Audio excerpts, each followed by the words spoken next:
হে বন্ধুরা, আজকে ভিডিওতে আমি তোমাদেরকে দেখাবো ফারাক্কা বেনিয়াগ্রাম জলের প্ল্যান্টে জল কিভাবে ফিল্টার করে। আর এই হচ্ছে বেনিয়াগ্রাম জলের প্ল্যান্টের ভেতরে টোটাল ভিউটা, দেখছো কত সুন্দর লাগছে দেখতে। আর এই প্ল্যান্টটা অবস্থিত ফারাক্কা গঙ্গা নদীর পাশেই। তোমাদেরকে প্রথমে দেখায় গঙ্গা থেকে জল এই রাস্তা দিয়ে এসে পৌঁছয় প্ল্যান্টের ভেতরে। আর এই যে টিনের বক্সটা দেখতে পাচ্ছ, এটা হচ্ছে কোলোরিং বক্স। এখান থেকে কোলোরিং মিক্স হয় জলের মধ্যে, আর এই নালা দিয়ে বেরিয়ে চলে যায় ক্যালিফোগাটারের ভেতরে।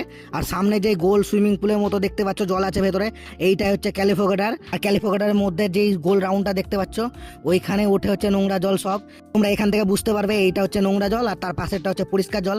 আর এইখান থেকে নোংরা বসে জল পরিষ্কার হয়ে যাওয়ার পর ওই যে ফুটোটা দেখছো, ওই ফুটো দিয়ে জল চলে যায় ফিল্টার বেডে, যেখানে জলটা পুরোপুরি ফিল্টার হয়।